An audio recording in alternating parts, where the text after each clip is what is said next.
Mapanglaw, tahimik, tanging ang pagaspas ng malamyang mga dahon at huni na nababalisang kuliglig ang maririnig sa paligid. Nang mula sa madilim na sulok ay sumulpot ang isang munting anino. Marahan ang pagkilos, tila nag-iingat, luminga at pinakiramdaman ang paligid. Maya-maya ay isang dalaga ang dumaan, bitbit ang batya ng labahan. Pakanta-kanta pa, napahinto siya nang makita ang munting nilalang. Nabitawan niya ang batya at napatakbo habang sumisigaw. Nabangga siya sa matipunong dibdib ng binatang si Lito. Nagkakandootal na humingi siya ng paumanhin sa binata at sinabi ang kanyang nakita. Inihanda ni Lito ang hawak na itak. Ang paka niya sana sa kakahuyang iyon ay mangahoy. Pinuntahan nila ang sinasabi ng dalaga, subalit wala na roon ang bata. Tinulungan ni Lito ang dalaga sa pagpulot ng batya nito at mga labahang damit. Dapat kasi ay maglalaba ito sa ilog. Lingit sa kanila, ang munting nilalang ay nagkukubli lang at nanatiling nagmamatyak sa dalawa. Habang pauwi ay nagpakilala si Lito sa dalaga. Ang dalaga naman ay nagpakilala rin sa pangalang Tanya. Anang binata, hindi na bago sa kanya ang mga kakatuwang nilalang sa kakahuyan na tinatawag din nilang liblib dahil ito na ang dulo ng kanilang baryo. Bata pa siya ay marami na siyang nakita na kakaiba. Sa tingin niya ay bagong lipat lang doon ang dalaga kaya hindi niya ito kilala. Ani Tanya, bago nga lang siya sa baryo, taga Maynila siya at dahil sa namatay na ang papa niya na tanging kasama sa buhay at nailit pa ng bangko ang bahay nila kaya mula ngayon ay dito na siya maninirahan sa puder ng tiyahin niyang si Tia Dolores. Nahalata ng binata na nanginginig pa rin sa takot si Tanya sa nakita kaya sumipol siya ng masaya at inaliw ito. Hindi naman maiwasan ng dalaga na mapangiti sa nakakatuwang pagsipol ni Lito. Mula noon ay naging magkaibigan na sila. Laging sinasamahan ni Lito si Tanya sa paglalaban nito sa ilog. Isang beses ay nakarinig sila ng pagkaluskos mula sa paligid. Hinanap nila ito. Naramdaman ni Lito na nagmumula sa likod ng malalagong halaman ang kaluskos. Kaya bigla niyang hinawi ang makakapal na dahon gamit ang itak niya.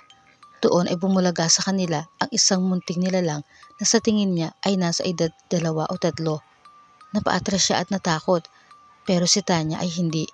Awa ang naramdaman niya.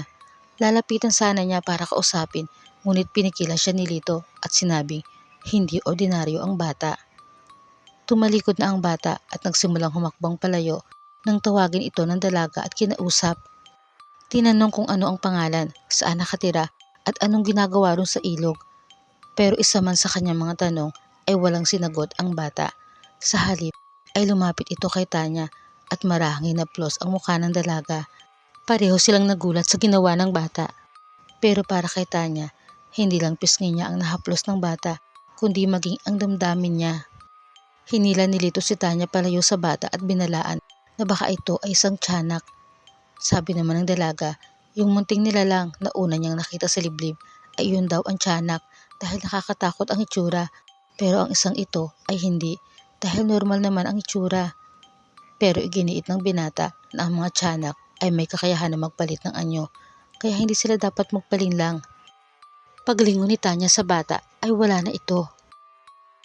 Sa paglipas ng mga araw, tuwing pupunta ng liblib sina Tanya at Lito ay palagi pa rin nilang nakikita ang munting nilalang. Nakasunod lang lagi sa kanila. Una ay iniwasan pa nila ito dahil sa pagdududa ni Lito, ngunit nang maglaon ay natutuhan din nila na maging kampante sa presensya ng bata. Hindi man ito nagsasalita ay naramdaman nila na gusto sila nito. Naging madalas ang pagsasama nilang tatlo. Minsan kapag naglalabas si Tanya, minsan naman ay kapag nangunguha sila ng mga bunga, nandoon lang ito at nakatingin sa kanila. Kasabay ng pagkahulog ng loob nila sa bata ay ang paglaganap ng balita na may gumagalang tiyanak sa liblib at dumarami ang nabibiktima nito. Nabahala ang Tia Dolores ni Tanya nang malaman ang tungkol sa munting nilalang. Hindi raw ito ang unang pagkakataon na umatake ito sa mga tao. Isang masakit na alaala ang nanariwa sa isip ni Tia Dolores. Napilitan siya na ipagtapat sa pamangkin ang isang lihim. Ayon sa kanya, ang mama ni Tanya na nakababata niyang kapatid ay nagbuntis noon at iniwan sa kanya ang sanggol dahil pinili nitong sumama sa papa ni Tanya. Ang nangyari kasi ay napagsamantalahan ito sa liblib kaya ito nagbuntis at inilihim nila iyon sa lahat. Nang makapanganak ay nakilala nito ang taga Maynilang binata. Iyon nga ang papa ni Tanya. Sumama ito sa binata at naiwan nga ang sanggol sa kanya. Kinamuhian ito ng mama ni Tanya at hindi na binalikan kahit pa ang bata ay namatay sa sakit noong magtatatlong taong gulang na ito. Sobrang hikaos noon ang buhay niya kaya doon na lang niya ito inilibing sa kakahuyan. Napaiyak si Tia Dolores habang kinukwento na ang bata ay nanatili lang sa loob ng bahay. Hindi niya maipakita kanino man dahil inilihim nga nila ito. Kaya siguro ito dinapuan ng sakit at sumakabilang buhay. Matagal nang nangyari yon at posibleng ang pagbabalik ni Tanya sa lugar ang siyang dahilan kung bakit ang munting nilalang na iyon ay muling nagparamdam. Dahil kamukhang kamukha ng kanyang mama si Tanya, baka inaakala nitong si Tanya ang nanay niya o di kaya'y masaya itong nakita at makapiling siya bilang nakababata sana nitong kapatid.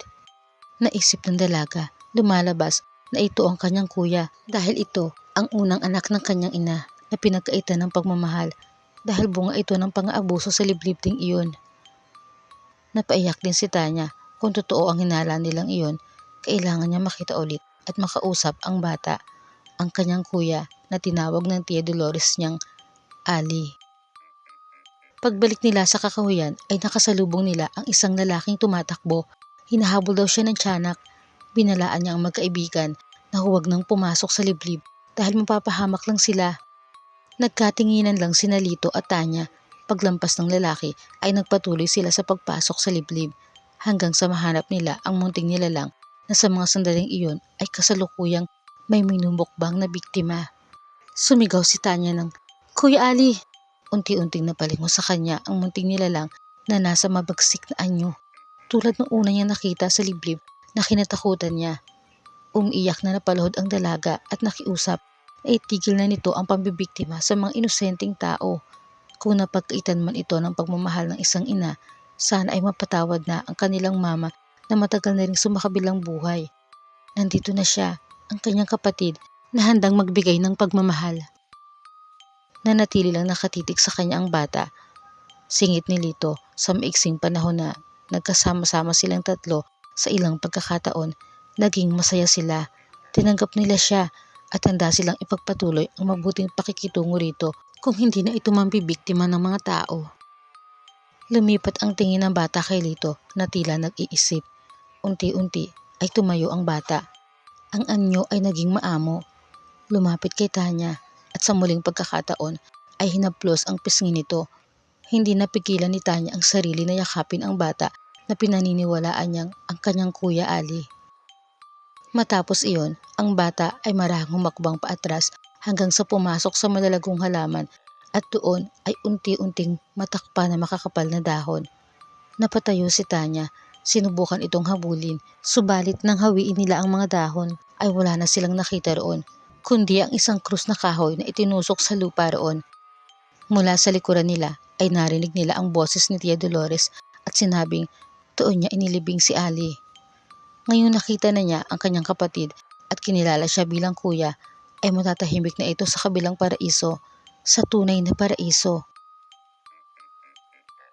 Sa muli nilang pangunguha ng bunga sa liblib, malungkot na naupo si Tanya sa putol na kahoy.